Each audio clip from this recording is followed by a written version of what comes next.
What's going on, guys? Welcome to another episode of My Cup of Tea. I believe this is episode number 16 we are on. We got some interesting topics today. As always, joining us, we have Carson. What's going on, guys?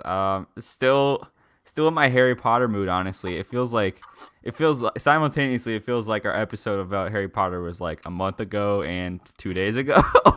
I don't know how that's possible, but I've been deep into the Draco TikTok. Tom Felton on TikTok is absolutely hilarious. He's been like duetting people who are doing the Draco challenge of people who are like doing Draco's lines. And so it's just Tom Felton sitting there with like a coffee and people are like, Potter, like trying to like imprint. He's like, it's just the best. So yeah, just been totally Harry Potter mode. Watching some film festival movies. We're gonna be catching up on some news that we kind of glossed over besides the big Spider-Man stuff last week. Before we went into our longest episode ever, but I'm excited to jump into it and talk about a bunch of stuff. Also joining us, we have Evan. Yeah, like Carson said, it feels like forever since we talked about like Harry Potter and all that stuff. 3 hour episode, but everybody go watch it. It's a fun episode. I had a blast talking with Emma, Carson, and Nathan about Half Blood Prince specifically, and then our rankings of the Harry Potter films. So it was a blast. But yeah, after last week, I was like, I want to dive into all these other movies that I didn't get a chance to see. So I saw a lot of like Oscar nominee potential like movies. So I can't wait to talk about that as well today. Alrighty, and to that point, we have our first topic of the day, which is we finally got our first trailer for the Kelly Marie Tran-led animated Disney film Raya and the Last Dragon. It looks great. Yes. Like, yeah, I thought it looked fantastic. When I first watched it, I was like, okay, this looks cool. This looks cool. Like it had a little like a Tomb Raider kind of like an Indiana Jones Exactly what I was gonna say. kind of vibe, versus like Discovery. And like we just don't see that much for these recent Disney animated movies, like especially because they're mostly concerned about like princesses. Like you have like your Frozen, your Moana. Moana was more of an adventure kind of thing, but this one really seems like some kind of like not a spy thing, but just like very like I said, Tomb Raider, adventure, Indiana Jones, like a lot of the setup there where she's like sees like her prize that she's going after, and then she has to go past all these traps and stuff. And I don't know, I just thought it was very cool. The aesthetic looked awesome. A lot of the Southeast Asian cultures was there. It makes it very unique to what we've seen Disney do, especially recently. So yeah, I had a blast watching this trailer. 100% agreed. I think it was so cool to like, because I think the first 30 seconds is totally Tomb Raider, totally in and out of. I love she's talking to her little. I guess this new buddy is it a like a roly poly or like a what do you call him? I don't know what to call it. Like armadillo type. Yeah, so that thing's like rolling on the ground and she's like focused on the goal and he like rolls past. But then later in the trailer, it's like 15 times bigger and she's riding across the desert. And I'm like, wait, what happened? Hold up. Which, by the way, that shot, it like switches up to like a total Western vibe. And she's like in the desert and it's like that very cool, like her hair's flowing behind her and she's riding through the desert. So I'll be curious to see like what the time jump is in terms of like maybe she has to go back out and find the dragon or I don't know, whatever. I'm assuming it's going to have to do something with the village and all that, tie into the culture. But yeah, I'm just excited that this movie, I feel like we've heard about this for so long, especially everyone, some of our friends were at D23 and got to see the footage there. And ever since then, it's like, oh my God, you guys aren't ready for this. And I'm so curious to see what that actually looked like because, correct me if I'm wrong, but Kelly wasn't attached until a couple months ago, and I swear there was a different lead for a while. There totally was. I'm pretty sure there was a different lead, I don't know how many cast members changed, but there definitely was a different lead, and maybe a different writer and director. I'm not sure. But then because of COVID, like a lot of schedules got mixed up, people couldn't come back, so they reorganized everything. I think so. Yeah. And particularly after seeing after seeing, I don't know, you guys need to watch the Frozen 2 documentary, because there are like not even really mentions of it, but you see like the Raya offices and stuff, and you see the people working on, and just seeing like all the test screenings they do, and it's very much a company where they all work together and like give each other notes and stuff. So it's just fascinating knowing that like Was up? behind the scenes process with Disney Animation, and especially what's her name in charge of, she's like the head of Disney Animation now, the Frozen director. Jennifer Lee? Lee? I think it's Jennifer Lee. Jennifer Lee. Jennifer she's great. Jason Lee? No. That'll be something else. Jamie Lee Curtis? What's going on? But yeah, Jamie so Foxx? it's cool. It's cool this is coming out in March, I think. So it's like the first big animation, because, well, we're getting Soul on Christmas at Disney Plus, but this will hopefully With be Jamie Foxx. Which, yes, gosh, so many different Foxes and Lees, and Sony? can't keep track. No, okay. Yeah, next year we seem to be getting some very interesting Disney animated movies, because this is our Southeast Asian kind of movie with Raya, the Last Dragon, and then we're also getting that Italian one. I forget the title of it. It had Luca, right? I think Luca, yeah. Which had like the Porco Rosso kind of Ghibli vibes to it, like I said, in Italy. I think there's something else for Disney animated movies coming out next year. I'm not sure, but yeah, I'm excited at the trajectory that Disney animated movies are going. If this trailer is any indication. Yeah, absolutely. It was pretty teasery, I'd say, because it was primarily focusing on like one scene. But I will say I am super intrigued to see where things go.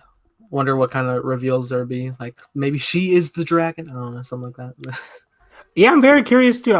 Disney always kills it with these teaser trailers. Like the Frozen 2 teaser trailer was incredible. Oh, with the wave, and she's running up, and then it cuts to black, and then she's running up again, and I'm like, oh my god, what is happening? Fantastic. My favorite teasers, man. You get to see that in the Frozen 2 documentary. You get to see like trailer launch day, and they're all like stressing out, and like they're all watching at the studio, like that's amazing. The Good Morning America, and they're all watching, and then everyone's like, all right, back to work. We gotta get stuff done.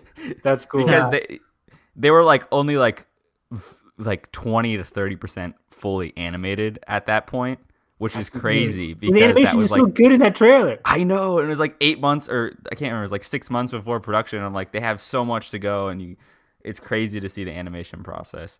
Man. Yeah, that's fascinating. I believe Raya Last Dragon is a bit more far ahead than Frozen 2 was. Yeah, it's been in production for a while, I feel like. Yeah.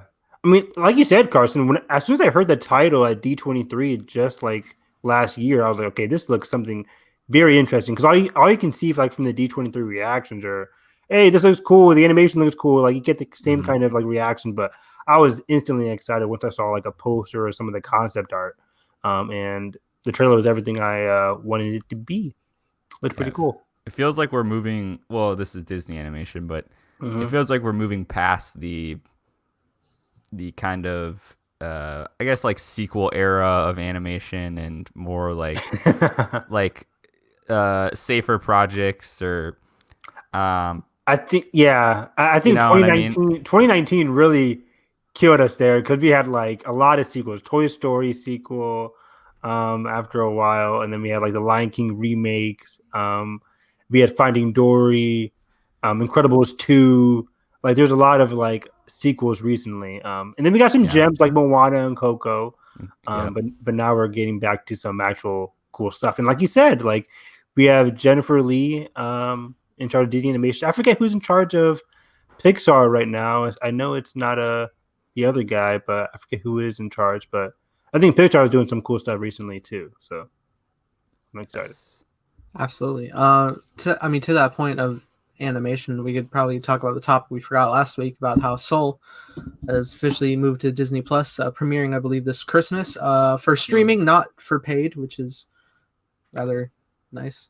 So Mulan didn't do well. That's how you read that. You see, the Disney chairman heard that Evan's mom will not be paying for this one, so they're just like, fine. Merry Christmas. Yeah, this is interesting. Very interesting. Like you said, Carson. Like I guess Mulan didn't do so hot, because they're not making another PVOD thing for Soul here, which is kind of surprising. Um, but then like a lot of the reactions from this is immediately it's like oh, like, this is bad news. It's bad news, and I'm upset. I wanted Soul to go to theaters as well. Like just a couple of months ago, we heard all the rumors of Soul. Like people wanted Soul to go to streaming. People in the Disney hype wanted to go to streaming. I didn't because I want to see this in theaters. But it looks like it's going to theaters, or it looks like it's going to streaming, which is unfortunate. But it's the way of the game right now. I think Disney right now, this was its last gasp for 2020. I think in general, this was like a mission statement saying like, okay, 2020 is gone. Soul is going to come out on streaming on Christmas, and that's about it. Which is unfortunate, but it's what has to happen. Yeah, and I think it was like, it's interesting because, I guess this kind of ties in directly with the Disney reshuffling story of, hey, we're going to restructure more focused on streaming. It's not based on the pandemic solely. We're going to get into more of, structuring content that's going to come out on Disney Plus and working on that. But also, it's like, this story is particularly interesting because it's sending mixed signals because, one, it's showing that basically if Mulan didn't do well, from what we can assume, or it falls short of their expectations, it means that Disney knows they inherently need the theatrical experience, at least for now. And so that's why the only way that they can justify it is, saying, hey, this movie is a sunk cost built into, expanding our Disney Plus brand. It's like the whole Netflix motto of like, that's why Netflix is literally in debt. It has been in debt for years. They just dump money, and then, they're hoping that eventually that their subscriber growth can overturn all of that debt. And it's just interesting because anyone who else is trying to mimic that hasn't really had success with the premium VOD yet. I think it's going to be so integral to figure out that balance moving forward. And so I very much think it's like they're saying that all this streaming stuff is important, and of course it is important, but also they're going to need, for big movies, they need at least they need the big exhibition. And so it's just like a give and take. And so I guess we're going to have to watch which movies, go to Disney Plus, or is there going to be more movies in 2021 affected by the pandemic where they decide, hey, this is better off, we'll write it off as a cost for Disney Plus, or we wait in theaters. So it is very interesting overall. Yeah, very interesting. I think the big thing is like, why is, at least in America, like why are they not, or maybe it's around the world, why are they not releasing Soul in theaters and streaming simultaneously? Was that even a possibility? I know Netflix did that for like Marriage Story or Irishman. They put it out in theaters a little bit, then they go straight to streaming. Yeah. Is that, or was that ever going to be a possibility for Disney, especially after that news, like you just said, like with Disney focusing on streaming more?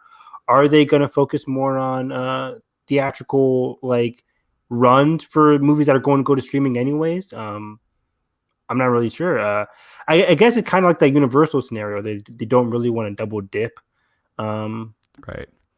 Or at least they don't want to double dip if the movie is, either too small for theaters or too big for streaming. And so it's like, that's why we see like Marriage Story. I'll just use that for example. That's why we saw Marriage Story with a very limited theatrical run, because it's not to say Marriage Story is a huge movie. Obviously, it had great success with Oscars, and it's Adam Driver and Scarlett Johansson, two of the most famous movie stars. However, in retrospect to a movie like Black Widow or something, it's minimal to like it just looks like a mid-sized movie. And so it's like the approach for a Marriage Story theatrical release is obviously going to be much different than a Black Widow. And so it's like interesting to see.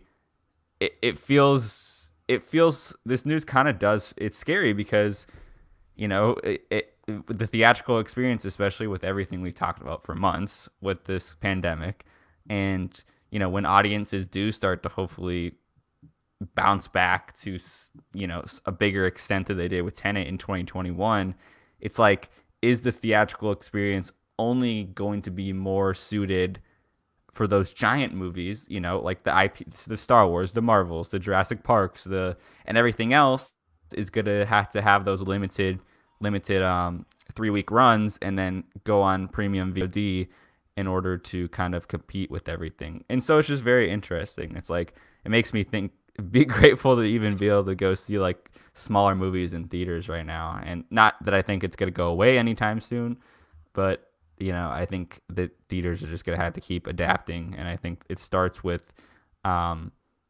choosing if it's able to even simultaneously go in theaters and streaming. Is it a giant movie that's going to be out like in IMAX and have all the premium formats, or is it just going to go to streaming or rental right away? And so it feels very much we're going into two different extremes, and it feels like we're going farther and farther away. There really isn't a middle ground for what these movies can be. I don't know. Yeah, and whole theater experience right now is a bummer. I had to cancel my A-list subscription because I'm not going. Right. Yeah. Yeah, it sucks. Yeah. And I was also just like having downtime because I was like coming home yesterday. I was looking. I was like, what are the theater show times right now? And like the earliest show time was 6:30 p.m. which is so late. You have like 1 to 2 showings, 3 max if you're lucky for a movie. It's crazy. Yeah, that's insane. I wanted to see. They had, Memories of Murder had its like limited 2-day run this week. I saw that too. I missed it. And also Lupin the Third, the First, the new anime movie that was coming out, had a 2-day limited release, but both those movies were excluded from A-list because they're like limited events. So it's like you're even limited to what you can use your membership for, and it's just kind of a bummer. It's like, does this eventually force these big movie theaters to have only A-list for the biggest movies? You know what I mean? Like, will our A-list memberships only apply for the giant blockbusters that have those like $20 tickets? I don't know. Yeah, it's a very curious situation. But I think one of the things we have to talk about is like a lot of people were saying like the doom and gloom, like Disney's going straight to streaming now. It's like, oh no, like that's the RIP for theaters, RIP for theaters. But there's so many movies coming out next year. Studios, like we just said, studios still need theaters. Like that's never going to go away. I don't know how many times we have to say that. Like it is looking dire right now. AMC is going towards bankruptcy. Like it is looking very scary. But I think it's the same thing we've been saying for the past couple of months now. But it's like we just have to ride it out until people are safe to go to movie theaters, because all those movies we talked about next year, like Raya the Last Dragon, like for example, like Soul wouldn't go straight to streaming regardless of what like the new changing up of Disney's like streaming first kind of platform they did last week thing. Like regardless of all that, Soul would have gone to theaters. They're only doing a streaming thing because of COVID-19, regardless of what they want to tell you guys. They're all like, oh, we're this whole streaming changing course thing. This isn't because of like the COVID or anything. It's just like we've always been building up to this. Well, sure, they probably have, but COVID kind of like quickened that pace. Like there's no way Soul would have gone straight to streaming in any other time or place. And like people are saying, there's apparently some investors saying they wanted Black Widow to go to streaming now. Like, no, that's never going to happen. You're not going to make your money back if Black Widow, Eternals, Raya the Last Dragon, some of these Disney live action remakes go straight to Disney Plus. That's never going to happen. You might have some things where it's like Netflix, where you have stuff that's straight to Disney Plus, like original movies, that kind of thing. But you're never going to see a big A+ Marvel or Star Wars movie go straight to Disney Plus. Like, I just don't see that happening. They need theaters as much as theaters need them right now. So it's a precarious situation, but I think theaters are still going to survive. It's just we're just in a very dangerous and sticky time right now. And also, there is hope on the horizon, both in how the box office has performed the last 5 years, I'd say, and how the box office has bounced back internationally, specifically China, which has always been like a huge, like the next emerging like cinema market. Like, oh my God, look at all the numbers in China. Look how many people are going to the movies. But even now, I think there was a movie there last weekend that I can't remember what it's called, but it broke like a lot of records for an opening weekend for an animated movie. Oh I yeah, believe. that was in Japan. That's Kimetsu no Yaiba, Demon Slayer. Yeah, and it's already made like Wow. $200 million or something in like 5 days, and I'm like, Yeah. there is hope for um, It, theatrical experiences. So totally, yeah. Especially around the world, it's just people are handling the coronavirus much better than America is right now. Yeah. And that showed, like, real quick, like you guys have to watch Demon Slayer on. It's one of the best anime, recent anime, and the movie's coming out in America, like I think February 2021. I can't wait. But anyways, yeah. So I think theaters. I think the one thing for Disney, at least, combining the whole new streaming focus for Disney Plus, I think this is just a hint that maybe there might be shorter theatrical windows so they can get their movies quicker to Disney Plus. That's the only like thing that I can see, which again, we've been talking about for months, like the whole Universal AMC deal, and now this whole new Disney thing. Like, I think the way theaters have to adapt is just shortening that theatrical window, which has been a struggle that's been going on for years now. And coronavirus just quickly shrunk that whole negotiating process, which is unfortunate. And bottom line, I think there's always going to be the scenario where the Knives Out of the world exists, the Get Out of the world exists. Yes. And so if you make a good movie, people will go to the theaters, and you can adjust those windows as needed and look at it as it's making money per day at theaters. So I think there's going to be a lot more targeted, like, hey, after 2 weeks, say like, Knives Out was falling off for some reason, they'd be like, all right, we're going to accelerate it to premium VOD because of how it's performing. I think there's going to be a lot more flexibility in terms of looking at it and not being like, okay, it has to be 90 days before you could even touch it to go to any other thing. So bottom line, I think there will always be, no matter where the movie ends up, how it ends up, and how long it ends up on any service or the theaters, there's always going to be a demand for good movies, and people will show up with money for them. And I just think that's the bottom line. Yeah, I agree. Oh, also, one last thing I just remembered. The whole Wonder Woman thing, like a lot of studios, or not studios, theater exhibitors, whatever it's called, theater people, Exhibitionists. Exhibitionists. Thank you, Nathan. That was bad. They were saying like they're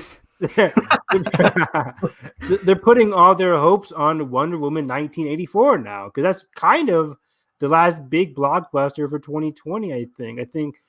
Did Bond officially move?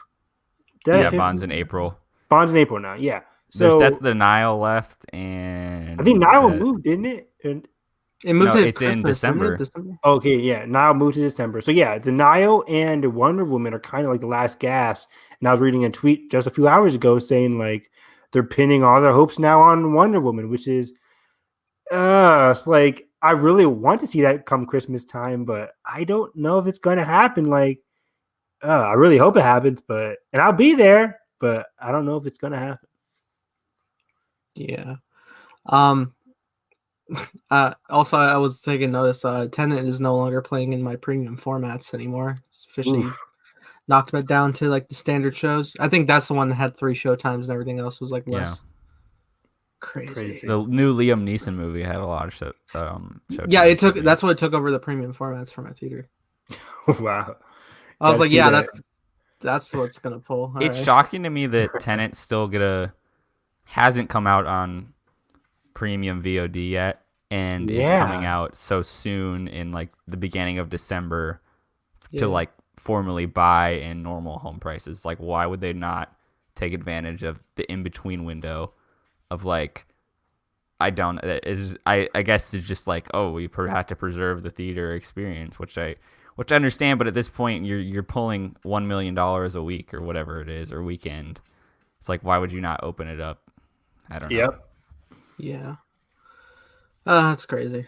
But can only hope for the best, I suppose. So moving forward, I'm tired.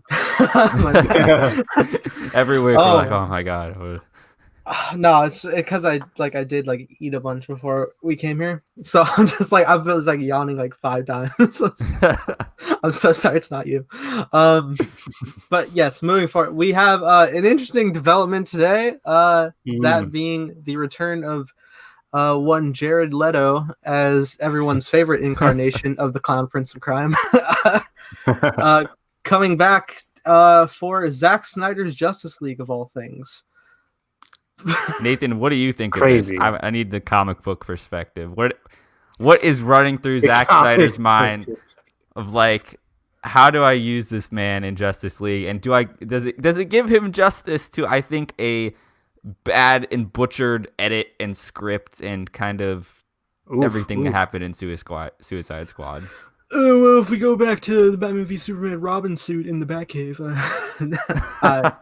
I don't. Well, okay, so it's all an interesting perspective. Like, first off, I'm intrigued to see where things are gonna go because I feel like, in terms of Jared Leto's performance as a whole, I feel like he just like did what he could with what he was given. I mean, in terms of like portraying the character, because it's already like a set weird design and everything. I don't necessarily know where things are supposed to go. I know even like David Ayer was like saying a bunch of stuff of like how he wanted to go like deeper into the Joker, like more so than just like his like crazed appearance that we got in Suicide Squad. But in terms of like the whole functionality of like in the Justice League, I've never like I don't think we've heard like Zack ever disclose something like that. And he's pretty much been vocal about everything since we thought Snyder Cut wasn't really gonna happen. I just tweeted you guys in the DMs like an image of like what could be a thing. I don't know where this came from. Like it's a picture of the Joker on like that yacht from the end of the Justice League like post credit scene. No, okay, so Is that real? is that Is that fake? that's a soundtrack tie-in for like a music video that but like next to him on the boat. I think that's a Skrillex. That's is literally okay. it's just a music video screenshot. It's not music like video I recognize it. Okay. Yeah, it's I was not like, a movie. The end of Justice League, they had that whole like maybe we should create a league of our own weird stuff going on with him. So No, maybe they literally had there. They literally had in that music video Suicide Squad clips, but also they got Jared Leto in his Joker makeup for like some shots with the artist. Okay, so that's it. So nothing. But Yeah. I think yeah, this was very shocking to me. But what it simplifies or it kind of like contextualizes two things here. One, that Zack Snyder's Justice League is really, this whole series really is like, it seemed to be one whole conclusion to the early DC EU days of like Man of Steel, Batman vs Superman, Suicide Squad, like everything leading up. Even if you want to include the first Wonder Woman, as well, is kind of like a conclusion to all that because everything he's throwing everything into this series here. Yeah, it's basically the end game for his Snyder Endgame version of the DCU. Yeah. And I know a lot of people want to see him continue after this, especially if this is going to be as big of a success as most people think it's going to be. Maybe he does continue on, which I doubt, but maybe he does. But yeah, number two, I think the Joker could appear, I'm guessing, in terms of like tying up loose ends with the whole Robin thing, how Ben Affleck's Batman lost the Robin to this Joker, apparently. Maybe there's a scene with that, but it just seems out of the blue. I don't know how that fits into the context of the story of Justice League. Is this a flashback we're talking about here? Yeah, I will say like it's a bummer that like even though like yeah they were technically like in a like the shared scene in Suicide Squad, they didn't actually interact, which I would have liked to have seen. Some people were theorizing because there's like potential rumors of like Ben Affleck returning for an HBO Max series, that maybe this could be a setup because since this is supposed to be a Max presentation. Yeah, I don't see zero that chance. happening. Yeah, zero. I know it, right. Every news story that we get about the Snyder Cut, it surprises me, and so I'm like, anything can happen at this point, and I'm just glad that they're just, I mean, it's just cool that they're just like, all right, here's money, like go do it, like this doesn't happen in Hollywood in terms of people going to use the same actors of like these giant movies that like a storyline that you didn't agree with that end up And then all of a sudden he's like, all right, Ben Affleck, come back. They're filming right now new scenes for like, it's just so crazy to me. Like it's three and a half years later. And I'm like, oh my God, we're getting a different version of Justice League next year. Yeah. It does seem crazy to think about. But yeah, this is awesome. HBO Max needs this. This is going to be huge, regardless of how good it is. I think it's going to be mostly good. And the hype around this, every time the news like comes out about anything to do with the Snyder cut, like it breaks the internet. Like I think this is going to make big numbers for HBO Max. Certainly has the most buzz of any HBO Max project happening right now. Definitely. Only second to the Jake Gyllenhaal, Denis Villeneuve recently announced collaboration. That had me freaking hyped. Yeah, Jake Gyllenhaal, Denis Villeneuve, Jonathan Nolan, Lisa Joy from Westworld. I'm like, okay, this is great. They don't miss. They don't miss. HBO don't miss. Best streaming service. Everybody get HBO Max. Eventually. Sponsored. Where's our little HBO I know, yeah. Max? Please give me an HBO sponsor. I would love that. I love HBO. While I'm literally about to renew my Disney Plus for a year. Well, I'm about to renew mine for the foreseeable future. I got to go back. You Mando shows.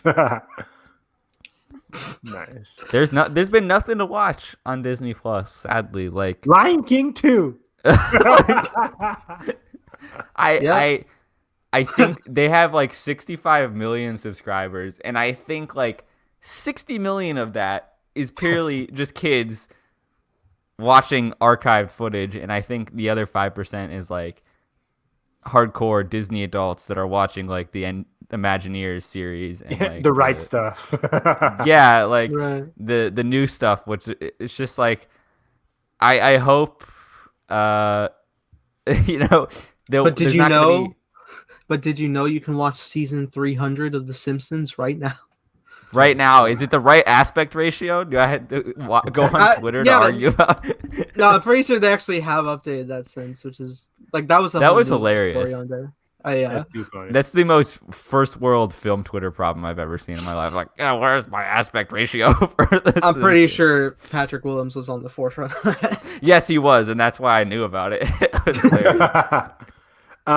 But going back to Joker, are you guys excited to see one, Jared Leto return, and two, Jared Leto return under Zack Snyder's direction, not David Ayer's direction? Granted, I don't think the issue with Jared Leto was like David Ayer's direction. I think David Ayer is a great director. I think he had a great pitch or idea for the Joker. I just don't think he had enough screen time. I didn't mind what we had. I don't think it was god awful. Yeah. There were some lines. I think the script was very hit and miss for the Joker. It was rushed. But I think the performance I could see where they were going with it. I think with more time, with better, better scripts and better direction, I think Jared Leto's performance could be, or as a Joker, could have been better. And I'm excited to see what Zack Snyder does with them. But by the looks of it, it might be, again, another limited role. So I don't think we're going to get that juicy of a role from the Joker. But I think it'll be vital, though. Like, I feel like Suicide Squad, it feels... I would say it's a glorified cameo, very chopped up and different, and he's just here and there. And then, I don't know. It feels very... It's still, when he's on screen, I still maintain... I haven't rewatched the movie since 2016. But if I remember correctly, I remember vibing with the Harley and Joker stuff for the most part. I think that's some of the better stuff in the movie. But I'm just excited to kind of see, hopefully, just a long, full scene that isn't chopped up, that, has more time to let him perform and give his take on it. Because we just didn't get a full picture of what that character could be, and I hope it at least gives us some satisfied portrayal of the character, because it's fine to compare him against the other Jokers. Like, he's not my favorite Joker by any means, but like also like it's just cool that he's getting another crack at it, and that's where my head kind of is at. It's just like cool, like convince me. Like I'm not seeing like, oh, this is the death of cinema because Jared Leto's Joker is back. Like it's not that big of a deal. Like come on, guys. Yeah. I will say, I do quite remember him being quite frustrated about how chopped down his Suicide Squad role was. That he had more to offer, and it's funny because like so many times I'll like see this like photo floating around of like the Joker like looking somber and teary-eyed, and I'm just like, there was none of that in the movie. He was all insanity. So I would like to see more like personable moments if they have something like that. I know like Jared Leto is a good actor. Yeah, that's what I was just gonna say. People like for some people reason always crap on his acting. I'm like, where did this come from?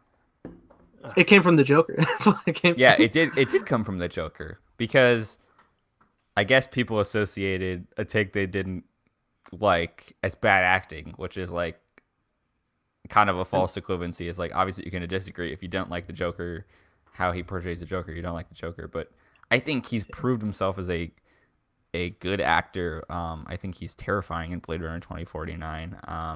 Oh yeah. Also, some of his early work is he's really, an Oscar really good. winner, isn't he? Yeah. From Dallas Buyers Club. And Aronofsky's Requiem. He's really good in Requiem for a Dream. Oh, and he's in Panic Room, in David Fincher's Panic Room, and he's really good in that one as well. I think the thing is, people associate, like Carson said, like they associate the Joker they don't like on top of all the stunts he was doing on set, sending people like used condoms. People didn't like that.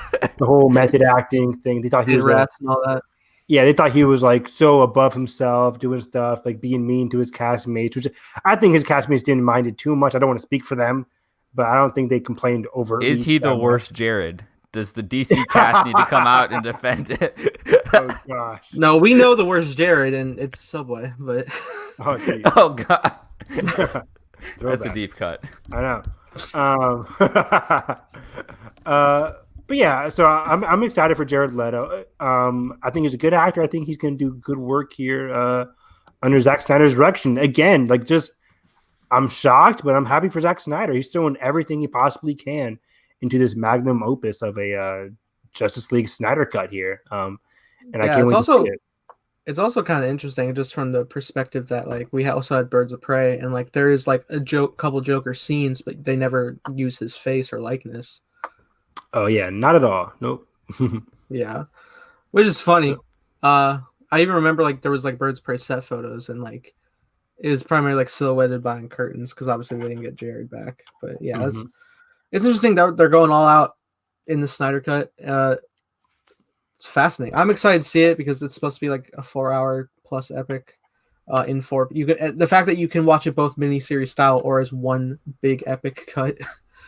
It's really interesting. Yeah, I also think we should mention quickly the producer shakeup, which I think is fascinating. That both Jeff Johns, sorry, I just every time I see his name, I see Giraffe Johns. Jeff. Who's the other guy? I forget. Jeff Johns and something.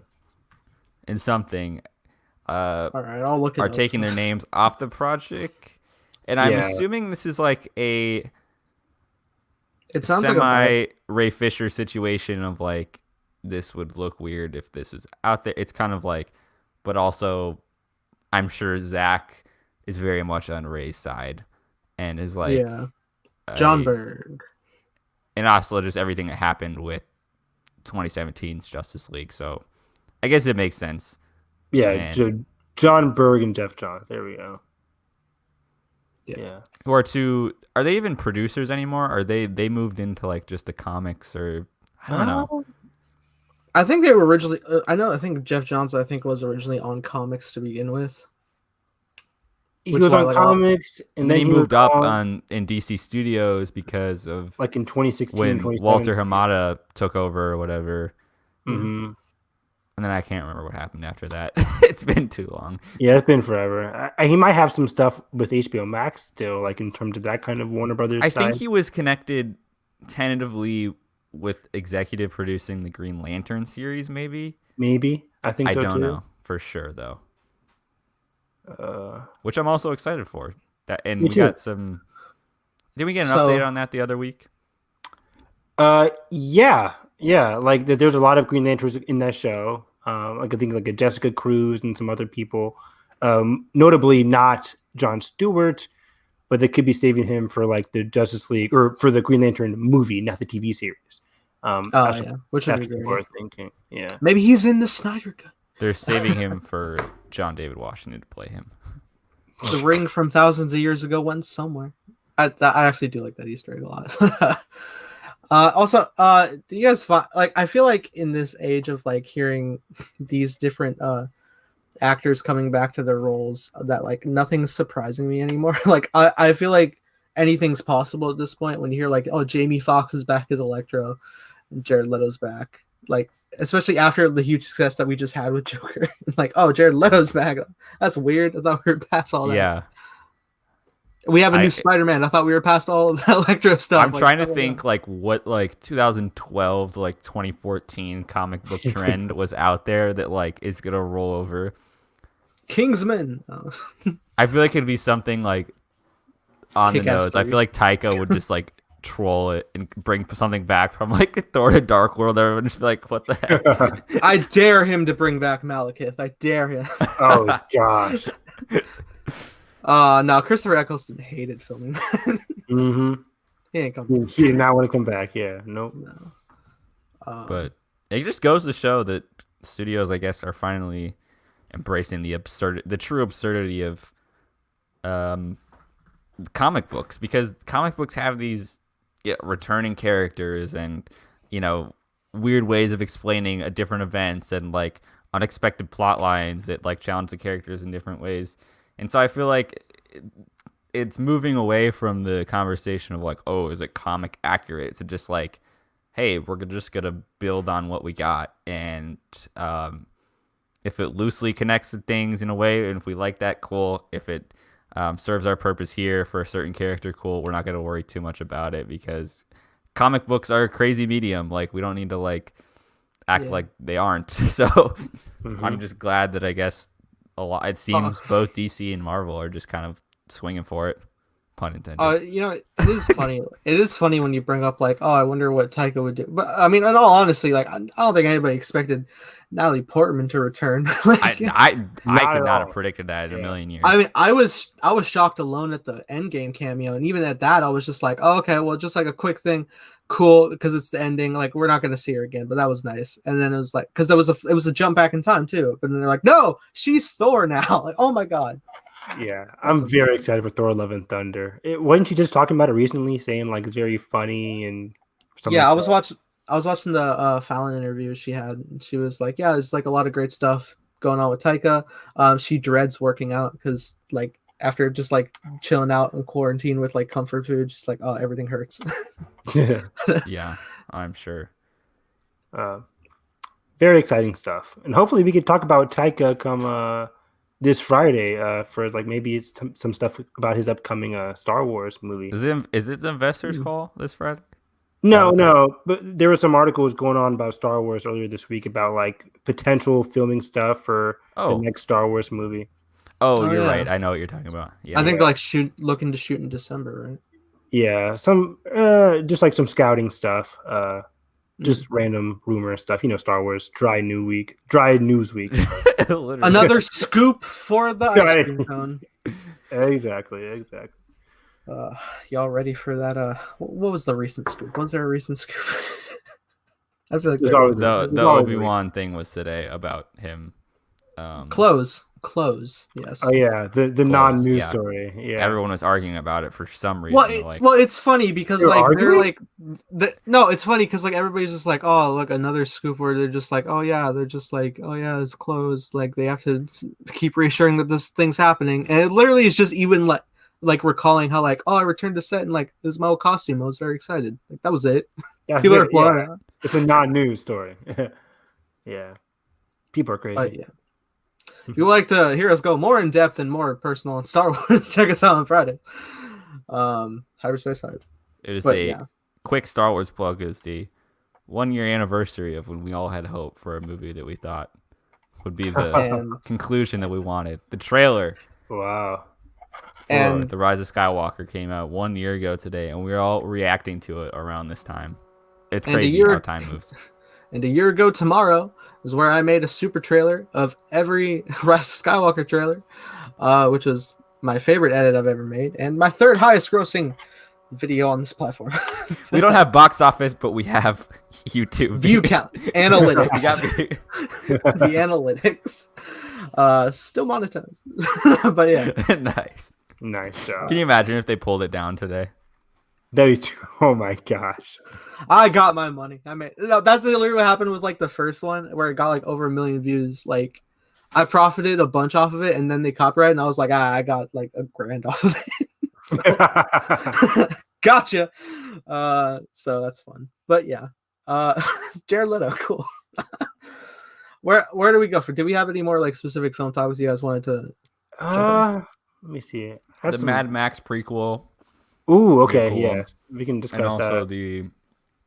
the new Adam McKay movie has casted like everybody in Hollywood. I think that's a cool topic. Yeah, the Adam McKay one, real quick. It's very funny because I can just see that being like. It reminded me. What was that one HBO show where a lot of the guys living in Hollywood? Entourage. Entourage. It reminded me of Entourage. I think a lot of those cast names for the Adam McKay movie just can be one quick cameo. It's like somebody's driving down the street, they see Leonardo DiCaprio. I was like, oh, hey, Leo. Yeah. Continue like driving. Ariana Grande's in it. I'm like, wait, what? Yeah. There's no way. Oh she my can God. be- Yeah, she's gonna have like 3 lines and that's it. Yeah. I remember I was watching one of Kevin Smith's stand-ups, and he was like talking about how he was a big fan of Entourage, and then he was watching this one scene where they're like making a fictional like Aquaman 2. Yeah. And they're like, oh, well, who's directing it? Like Kevin Smith. But then like in real life, people were like, yo, Kevin, congratulations, you're doing Aquaman 2. And he's like, dude, do you remember Aquaman 1? Like it didn't even thing yet. That's too funny. But yeah, that's what the whole cast list got me reminded of. I was like, okay, half of these people are just going to be in it for at least 1 or 2 scenes. But regardless, I mean, I think it looks pretty cool. Adam McKay is a pretty competent director, so I'm always excited to see his next work. You know what? And I feel like Adam McKay and David Leitch are attached to every single project ever. Yeah. Because do you guys remember that we still have a HBO series of Parasite coming out of an expanded world? Is that Adam McKay? It's Adam McKay and Bong Joon-ho, which is like the weirdest pairing, but he's attached to that. So I forgot about that series. Yeah. And he's got some other stuff. With Mark Ruffalo, right? You said? I thought so. Yeah. Yeah. Yeah, it's so weird. Yeah. I don't understand. Me neither. Yeah, what did Adam McKay do last? He did Vice. Was that his last movie? Yeah, he did Vice. I never did go see Vice. Which was divisive. I did. I saw Vice in my Best Picture showcase. It was I enjoyed it. I thought it was like surprisingly funny at times. I think it even had a post or end credit scene. It had a false ending. It like cut to credits like 30 minutes into the movie as a joke that like Dick Cheney's life wrapped up in like a political commercial of like it definitely did that, which was funny and it was hilarious. Yeah, but then they actually did have like a little thing after like some credit rolling, which just kind of broke down the political complaints, which I thought was funny. I think was that the same year as Black Klansman? I think Vice was 2017. Okay, I swear it was 2018 because it could have been 2018 because it was the year that Amy Adams was like nominated again, right, and then didn't win.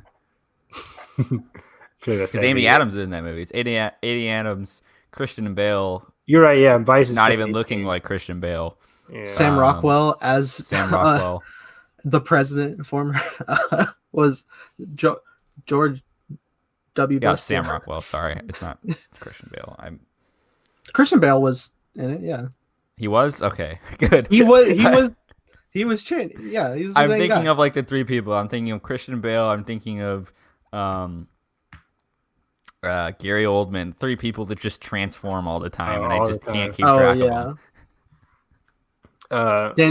I will always like say Daniel Kaluuya was robbed from Gary Oldman for that year. Man, he was for Get Out, right? Yeah. Like when you can just like make a waterfall of your eyes on command, and it's like, oh, dude's in a fat suit. Good job. That was a good year. Yeah. Oh yeah. Dunkirk, you remember? Oh Jesus Christ. How that I specifically remember because at my Best Picture showcase they played Dunkirk and then Darkest Hour because they were like double headed. How that got a Best Picture nomination is astonishing to me. It makes no sense.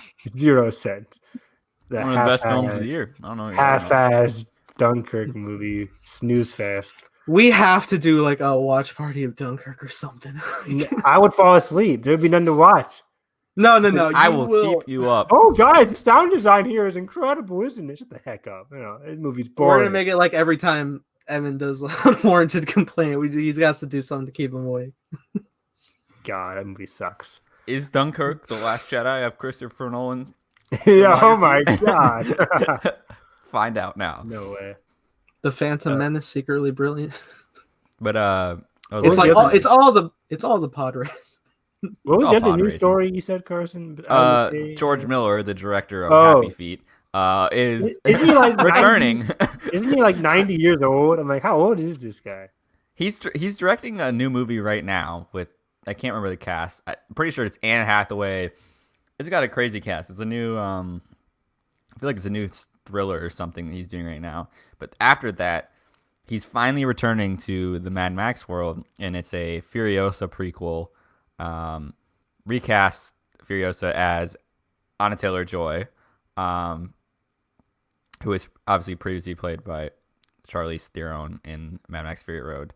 But I just want to say how excited I am for this, because if everyone remembers, there was like, I think they still may be locked in a lawsuit of like, they didn't get, him and his team didn't get like enough pay from Warner Brothers, or I can't remember what the lawsuit was.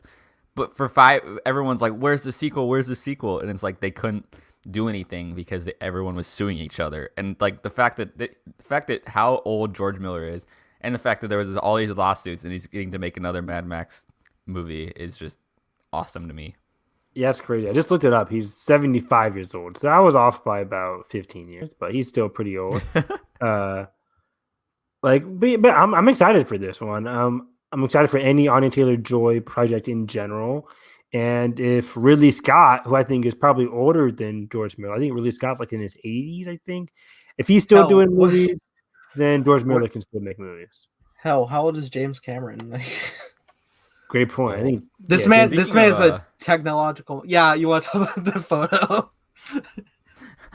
Let me have my limelight on Avatar 2. No, I don't need to talk about it. I was actually going to mention the the Ridley Scott is directing a new epic with Joaquin Phoenix. I'm like, and he just Ridley Scott is wrapped on The Last Duel. I'm like, The Last Duel is already wrapped with Adam Driver and Ben Affleck, and I feel like Matt I just Damon. saw his set photos. Like I know, like 2 weeks ago, and it's already done. And I'm like, oh my gosh. Yeah, I think all they do is like touch ups for that one. But he's a machine. Ridley Scott is going to make movies until he's. Yeah, he's still doing that Gucci movie next, right? With Adam Driver again and Gaga. Yep, Lady Gaga. Yeah. Very exciting. I know nobody else does, but I really want my third Alien film. I want it so bad. I'm good. I hope they let him complete it. Okay, Mr. Dunkirk, you don't have to go to the theater. I'm good. I'll buy 2 tickets for you, Evan. Don't worry. I would like him to finish it, but those Alien movies, like, that franchise has to die. I'm sorry. Alien franchise, Predator, Terminator, nip it in the bud. Those franchises are dead. Kill them all. Alien Covenant was good. Yes. I like Prometheus too. I really do. I like their story. I love David. Great antagonist. It's the same plot. They go to an alien planet. They encounter aliens. They have to try and leave the planet. I bet you hate horror movies. I love horror movies. I love The Witch. Go watch The Witch. All right. I do need to watch The Witch, granted. But, also, I think like a year ago, The Lighthouse came out, and I really want to rewatch it because it's so great. Yeah, Lighthouse is fantastic. But if I've already started down this prequel series, I want the connectiveness. I want my Rogue One connectivity to Alien. Isn't Aldous Hodge supposed to be in the Mad Max prequel as well. The guy from Invisible Man. Yeah, Carson shaking his head. I think so. Yeah, that sounds very exciting. He's been in a lot of great stuff recently. Is he the one who we were talking that got casted as Hawkman? Yeah, Yes. yeah, that's him. His career is finally blowing up, and I'm here for it. Are you eating pizza and grapes? Yeah. You mute for a second? Yeah, for audio onlys, you can catch us being wacky like on youtube.com/Nathan Rojas, where you can just see our faces and our pizza. Look at that. Beautiful, beautiful. What brand is that? DiGiorno? What you get? Detroit. Red Baron. Red Ooh, I like Red Baron, but it's still good. Okay. It's good. Your boy's eating Papa John's tonight. That's what I had. But yeah, I think that's pretty much it. Yeah, I'm excited for Mad Max prequel. You guys are crazy. Evan, share what you had for dinner.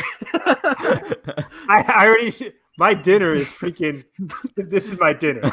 This is my dinner. Smoothie King is good. Guys, I am in eternal pain. I have a wisdom teeth surgery, so I've just been eating smoothies all week, and it's bad. All right, we'll absolve you of the Dunkirk for this episode. Thank you so much. Thank you so much. Ease the pain. All right. Reviews? Yeah. Did you guys watch anything? I didn't. Oh yeah. I watched. Carson, you go first. I'll piggyback off of what you have to say. Well, okay. I'll do Minari last because that way we can segue into the movie we both watched. Because wait, have you seen Sound of Metal yet or no? No, I might see that tomorrow. Okay. You saw Minari and One Night in Miami. I saw Minari, One Night in Miami, and Trial of the Chicago 7. Now, when you say Sound of Metal, you mean like the music, like the genre? Well, get out of here. I'll start with Sound of Metal. Get out of here. Sound of Metal. No. Well, I guess it's metal.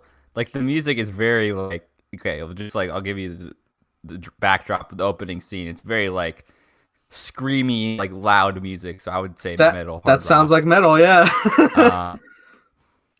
So yeah, very angsty. Angsty. It's like if the Harry Potter and the Goblet of Fire was like a genre of music. What? That would be it. I kind of understand what he means. Goblet of Fire is a very loud. This song. It's like the song that plays, like that rock song that plays during the Yule Ball or whatever. Mm-hmm. That's what it is. Rockin' but anyways, so Sound of Metal. Oh gosh, it's stuck in my head. Check out our Harry Potter reviews. 3.5 hours.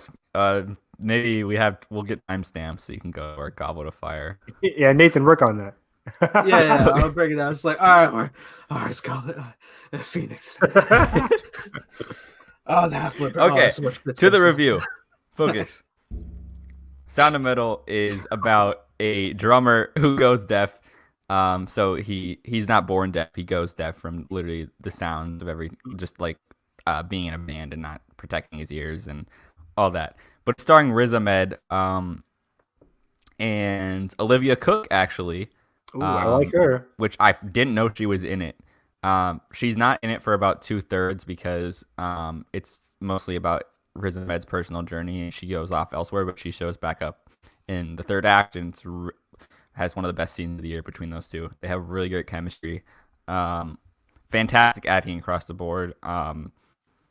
Some of the best sound design in this movie that I've seen in a long time. It's like inventive in how it switches in and out of Riz's perspective of like going deaf and like, just hearing vibrations around him, or he's in this new deaf community and he feels alienated because he can't speak sign language yet, and he's just like at the dinner table it will just be all the deaf people speaking sign language. He's just sitting there silent, and then it will like pull out to a wide shot and you just hear all the deaf people kind of making noise and reading lips, and but you don't hear that from Riz's perspective. So it's really inventive in how it switches perspective and uses sound to like as a point of view. Sound is very much a character in this movie. But yeah, Riz Ahmed, I would nominate him for this performance. It's that good. Mm. Wow. It's fantastic, and I think it's probably one of those movies that everyone just needs to see in terms of it doesn't. I feel like a lot of times that I've seen deafness like tackled in movies, they make it like they gloss over some things to make it like um, more approachable for film as a medium because obviously it's hard when you don't have like 50% of movies is sound, and so it's hard to watch a movie where a lot of it is in and out of different bits of sound, and you have to rely specifically on what's going on screen. But I think this does a really good job of like using it to their advantage and not glossing over it and making an authentic experience about a deaf person. Um, so yeah, really, really, really good movie. I hope it. I think it's gonna come out on digital probably in November or December, but Yeah, I think I looked it up recently. It comes on theaters like Thanksgiving time, and then Amazon Prime like December yes, 4th it's or an something like Amazon that. release. Yeah.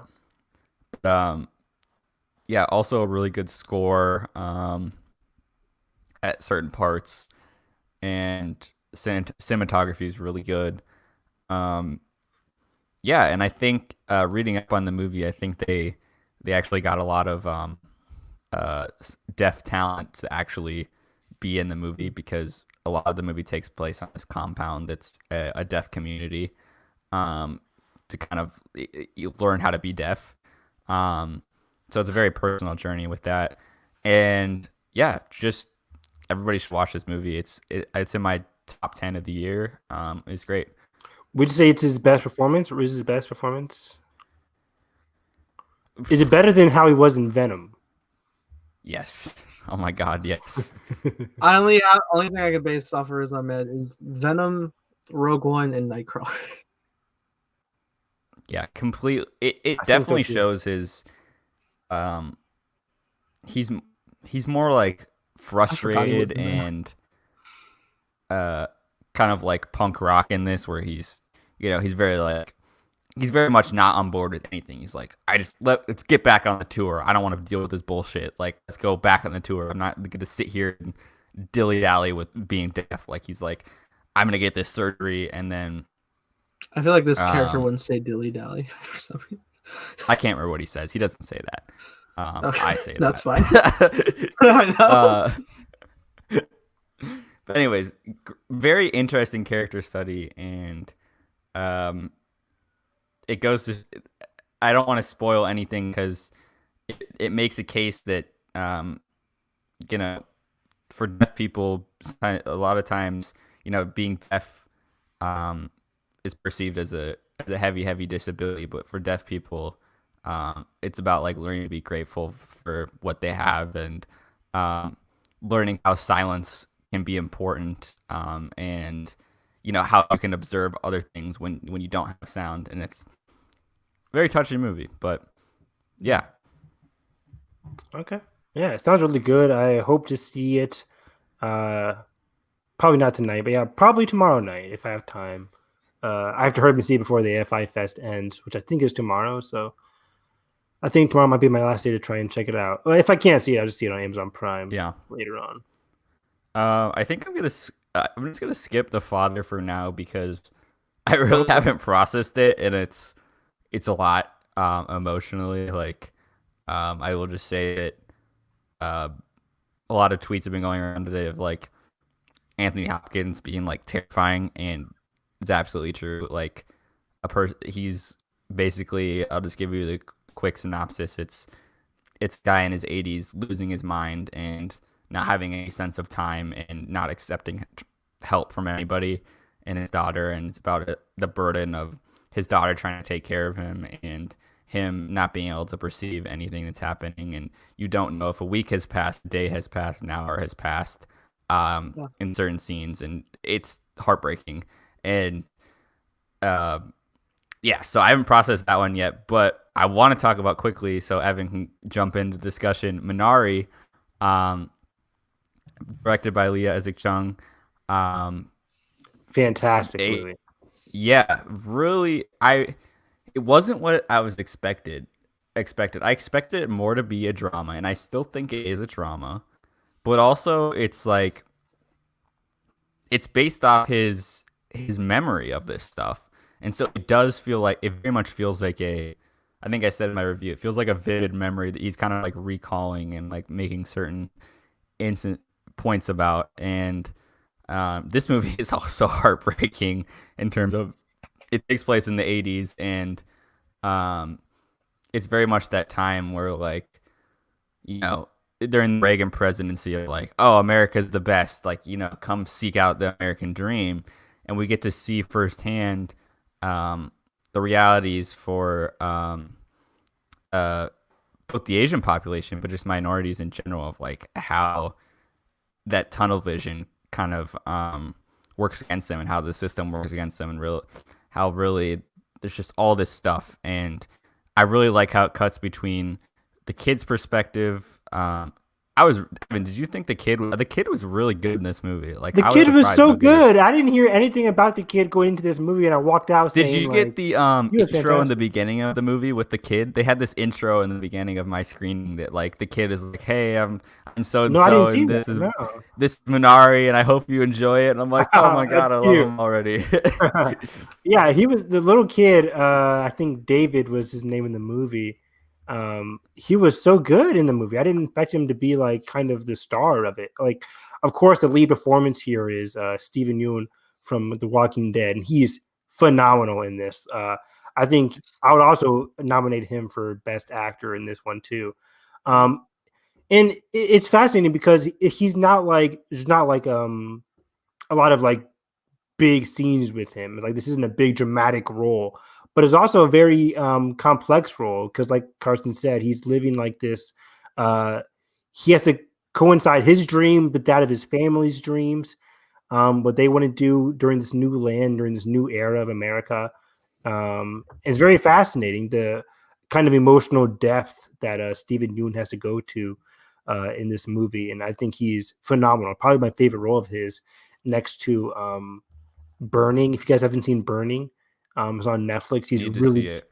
He's really, really good in that one too. I don't want to say anything about that movie, but yeah, Steven Yeun's just been slowly like sharpening his craft and his talents, and he is phenomenal here. I loved his relationship with his wife. In this movie, I thought she was also very good.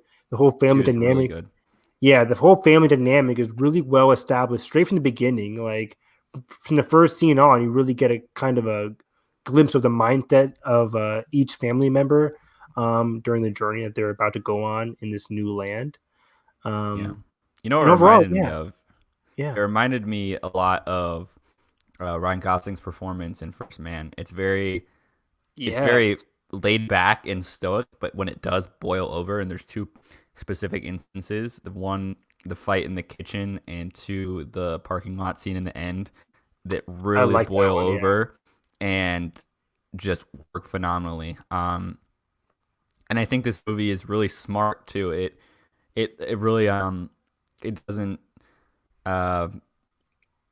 it tackles a lot. Like, it tackles because the movie takes place in Arkansas, there's like some racism with them being accepted in the community. There's also like just from the kids' perspective of like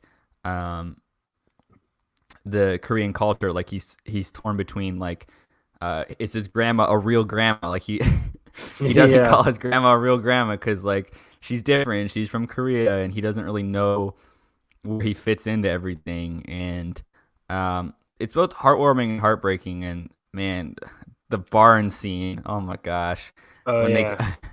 Yeah, there's a specific scene. It's heartbreaking, but that's the beauty of this movie. It's very intimate in a way because like you really get connected with these characters a lot, and everything that goes well for them, you're happy. But then when it goes bad for them, it sucks. And that's what makes this movie so raw and it feels so real, because a lot of this movie it just feels like very natural. Like a lot of the stuff, like of course, like we said, it's a memory from the director. At least it feels like it. So it just feels like we just lived in a moment in time while watching this movie, and I loved the 2 and hours. Also, it feels. I think part of my like movie watching brain was sitting there like, oh, something's gonna happen. Like, what's happening? Me Like, too, there's gonna right? be a I big had plot point of like. so many I times. thought Yeah. I thought a fire was gonna start earlier in the movie. Like, I kept seeing that burning pile because they keep going back to it, and I'm Mhm. like, oh my god, there's a fire? It's gonna start. What's happening? But really, there's not like that many big plot points in this movie. It's more of a portrayal of this certain lifestyle and everything that happened during this time period. And and that's why like certain instances like the water shuts off. It's like that's like a big thing. And even though it's not a big thing in like movie plot point wise, you're like, oh my god, this is really affecting his family. Um, so you're seeing all these small things affect the family um, in huge ways, and I think it's just intimate is probably the best way to describe it. It feels very raw, emotional, and powerful, and um, also one of the best scores of the year. I cannot wait to get this and listen to this score on repeat because Yeah. phenomenal. And I had to look who scored it, but Yeah, speaking of Oscar nominations, I think Stephen Yeun for Best Actor. The cinematography was also very good. The score is very good. But yeah, this reminded me. Have you guys seen like Adam Driver and Patterson? It kind of reminded yes. me of Oh, that that's a one good too, comparison. because like it's very just a very natural, real glimpse in time for this one character, or for Patterson's one character and his wife and dog. But in this one, it's like for the whole family, and it's just there's not a lot of big dramatic scenes or moments, but But there didn't it, need to be because there's a lot of everything is emotional affecting the moments. family. Yeah, and I loved that. Yeah, good movie, very good movie. Probably top 10 of the year. Nice. And then we have the Trial of the Chicago Seven. And that one's pretty entertaining. It wasn't as good as I thought it was going to be. I think Aaron Sorkin's script is very sharp, as it usually is. I think the main takeaway I had coming out of this movie was that while it was entertaining, while the script was pretty solid, it had a lot of those Aaron Sorkin moments where everybody's just having quick jabs at one another. If it tackles the trial of Chicago said, which a lot of people don't really know about. It's a very important moment in history during like the Democratic National Convention of 1968. 1968 was already a very hot time because you had the death of like Malcolm X, Martin Luther King. A lot of dark moments in that time with the counterculture, the Cultural Revolution, war in Vietnam. And it tackles a lot of that stuff, but I don't think it hits that impact that I was hoping for, mainly because of the entertaining. I don't know. I don't know. I just left this movie having not feel as impactful as I thought it was going to be. There's a lot of moments I felt like the impact of the scene didn't really like fully register, and that really comes into fruition in that final scene, which I really didn't like. It seemed a little goofy, a little over the top. Again, it's a movie with great intentions because it tackles some very important topics, but I don't think it just fully goes all the way. I'll just say that, I guess. But overall, like the acting was great. I think some of the standout performances in terms of the acting was Mark Rylance. He is the main lawyer in this movie. I think he is fantastic, as he usually is. The guy from Aquaman who played Black Manta, I'm going to butcher his name. No. No. Black Manta, the black actor. Yes. Not. I was thinking King Orm, I guess. Yeah. I forget his name. I'll look it up here in a second. Adria Arjona, the one I always have to say on Hyperspace. No, she's someone else. Yeah, Yaa Abdul Mateen II. I probably butchered that, but he's fantastic. He's the definition of a great supporting actor because he doesn't have that much screen time, but he does fill that screen time with a lot of phenomenal acting. And then, like this movie also has Eddie Redmayne as the main actor. I think this is the point. I'm just never going to be an Eddie Redmayne fan. I don't know what it is, guys. I don't know what it is. Eddie Redmayne just never does it for me. I wasn't really sold on his performance in this movie. I thought he was okay, but he was just one of those parts. What? Not a Hufflepuff or something? Not Hufflepuff. Oh yeah, I forgot he is in freaking Fantastic Beasts. Yeah, I don't And know. where to find them? Yeah.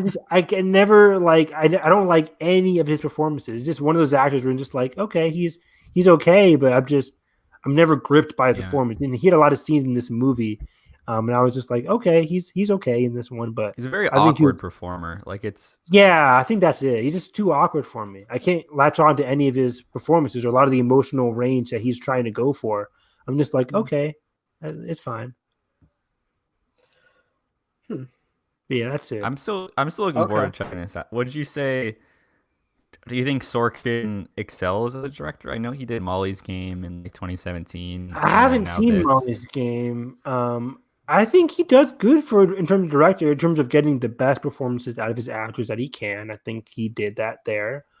Yeah, I can't judge his directing off of like comparing it because I haven't seen Molly's Game.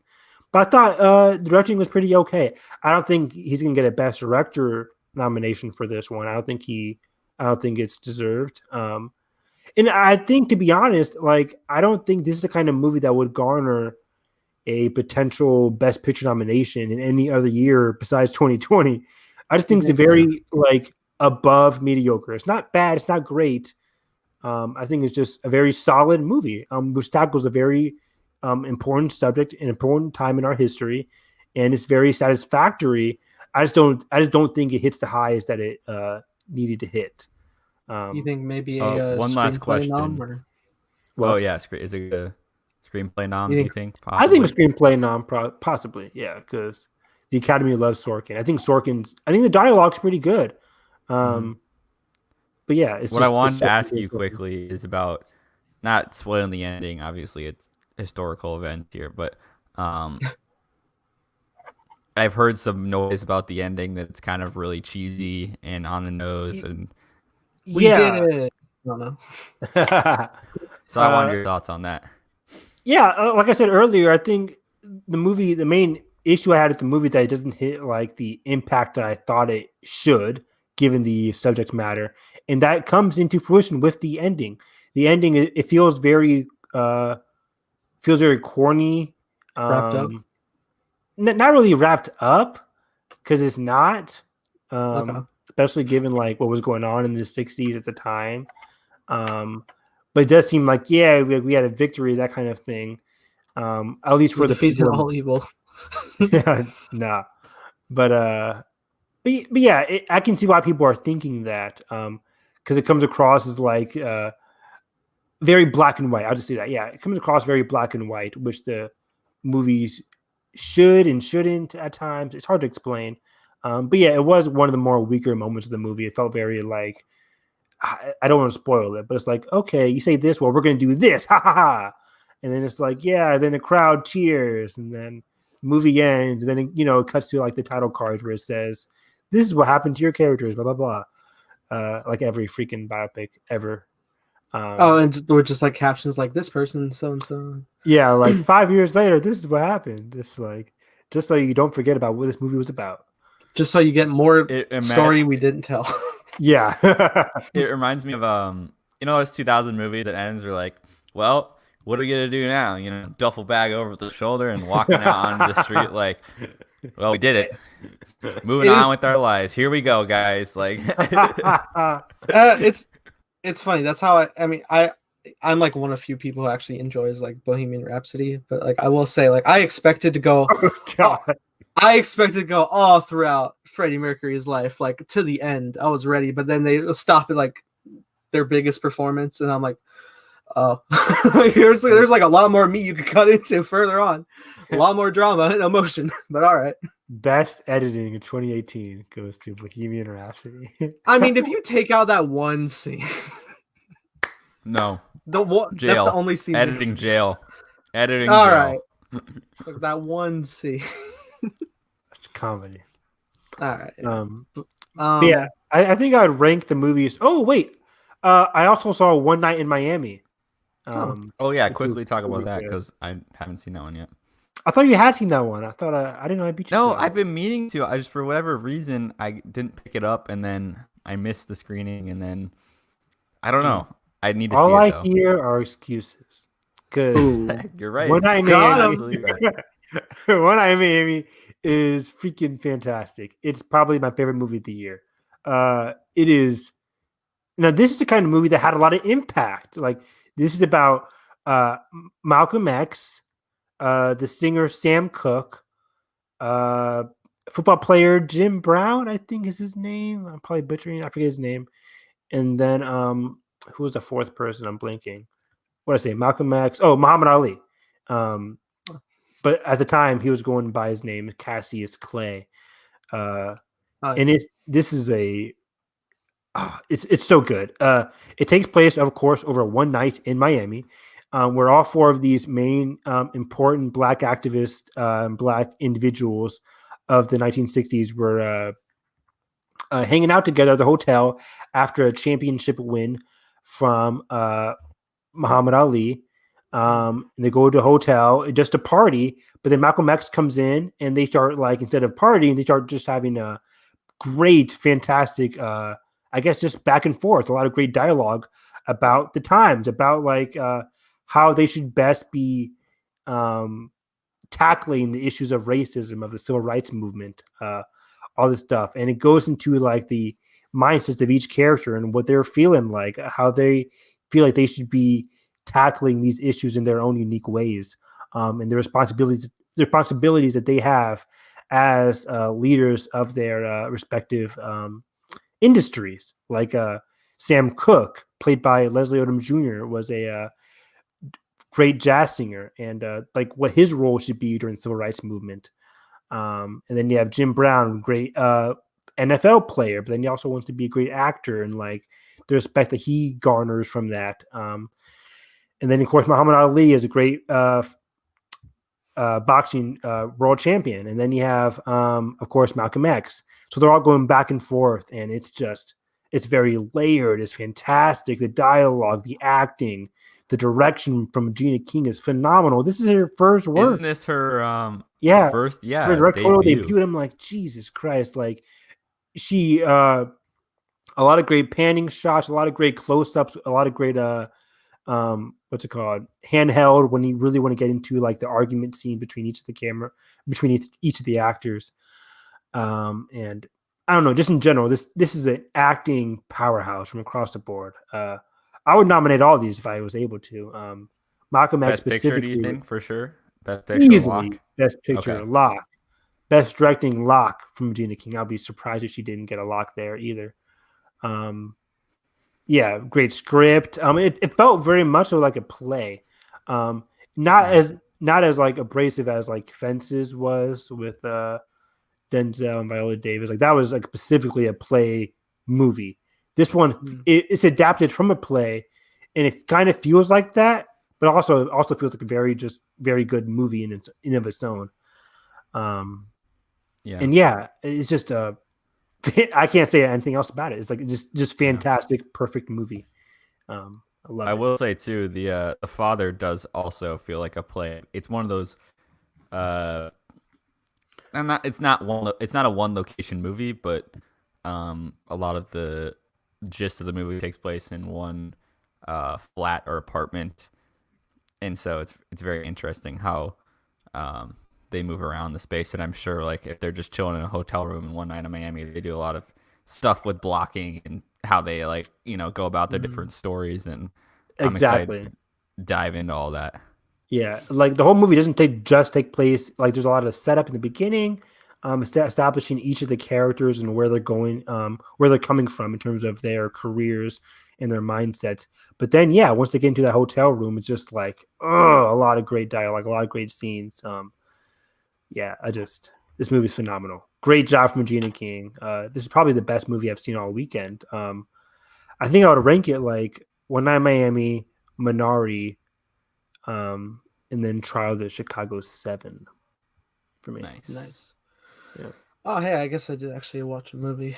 I was in, it's not a newer movie, but I was watching this movie. It was I found it pretty fascinating. It was about this scientist who kind of ends up becoming a fugitive on the run for his scientific endeavors, which I thought was really interesting. And it was kind of this fascinating duality of man and beast type story. which I found really intriguing. Stars Edward Norton. It's called The Incredible Hulk. I hope you guys. Are you serious? I was so intrigued. I'm like, wait, I never heard of this movie before. yeah, I'm like, what's the title? Is it gonna tell Edward me the Norton? title? What Yeah. a great actor. What movie is this? And Now go I hate rewatch you. it. No, okay, so like, just, I don't know why I directed didn't by see that coming. Ang Lee of all people. These strange. No, not that one. That's Eric Bana's Hulk. That's right. I'm sorry. Ang Lee. I God, doubted all you. right. Who directed this one? I don't even remember. I don't remember, but I will say, like, okay, so just to preface, like, I'm like with my friend Katie, like, I'm showing her the MCU for the first time, so like we got up to Incredible Hulk so far. Yeah, I was already rewatching it. I was like, it's like simplistic as the climax is. Like, I really enjoy like all like the build up stuff, and I feel like it is rather underrated personally. It's rated. I don't know if it's underrated. I'm gonna be real with you. I do not remember a single thing that happens in that movie. Sadly, Oh, I mean- come on, Carson. Like I remember. I could not like, tell you. I remember the whole fight at the university. With I'm telling you, Carson. I'm telling you, rewatch. There's a lot of great personal stuff, especially between Bruce and Betty. That's like my highlight of the film. It's great stuff. that stuff's pretty weak. All I for me. remember is something with a tank, and I don't know why. Yeah, There's like a meme on Twitter where it's like Hulk, like Yeah, isn't that No. like his whole fight in the university where they bring in the army and the Yes, tanks and he that goes scene. off? I like that whole set piece. It's pretty cool. Oh yeah, that's great. Oh, and doesn't he jump out of a helicopter in this one? Airplane or something? Yeah, he like free falls. Yeah. yeah, that's what I remember actually is the free fall. That was in And all the it does trailers. I remember that. and it doesn't work at first. Yeah, no, but like, and just like rewatching it because I probably watch it like maybe once a year whenever I do these rewatches. That's Wow. generous. Jesus. All right, guys, rewatch it. It's not even 2 hours. Like it's really enjoyable. I find it to be. It's Didn't interesting at the very least to see like a different Bruce Banner performance in Edward Norton. Yeah. It's crazy. We still haven't seen like a full movie with just Mark Ruffalo. He's always been like a supporting character. Because Universal are jerks in regards to the Hulk rights. Yeah. It's amazing. It's amazing we're getting a She-Hulk thing, and at least like he's supposed to appear in that, so that's nice. Mhm. I remember Mark Ruffalo says like Universal doesn't want to make money. They don't want to make money. Yeah. Okay. They don't want to play ball. Yeah. They don't want to pay you, Mark Ruffalo. So we're gonna do the 3-film arc. I remember that whole plan out. So Oh yeah. Yeah. Did Incredible Hulk come out after Iron Man 2? it like only like 6 weeks after it. That's so funny. That- Then you have Tony Stark come in at the end like, I'm making a team. Like, no, you're not. Shut the heck up. Like, Well, that was if you watch the one shot with Coulson, oh my That- gosh. they actually do explain how like they wanted to get Tim Roth's character for the Avengers because they were consulting with Ross. And they're like, "No, you idiot! Don't do-" like." Fury was like, "No, you idiot!" So they're like, "Who can we send in to like make Ross not want to be a part of this at all?" They send in Tony Stark, the arrogant asshole. Mission That's accomplished. Mission So- accomplished. Yeah. So that's fun. But yeah, I don't know. Maybe I can bring you guys weekly MCU reviews in that case. Iron Man 2's Alrighty. next. Sam Rockwell. Hey, Of when you get to course. Iron Man 3, we'll start talking. Okay. I do like Iron Man 3 is 3. great. Iron Man 2 is pretty solid. Is it though? It is. Rewatch these films, Carson. I like the Justin Hammer dance. That's pretty fun. Where he like dancing on There screen. There you go. Yeah. You know what? I And then- blame the HDMI cord that didn't work at the hotel at Celebration. That was We couldn't supposed to be start a Iron Man rewatch. 1. Yeah. Well, we could have watched them all. Yeah, all of them in one day. Can you imagine? All of us would have been asleep in minutes during Oh, these yeah. movies. We were so tired at Celebration. Yeah, that killed us. Yeah. But I miss it. Yeah, Oh my alright. God. yeah. Well, let's not get too sad. Did you guys have fun?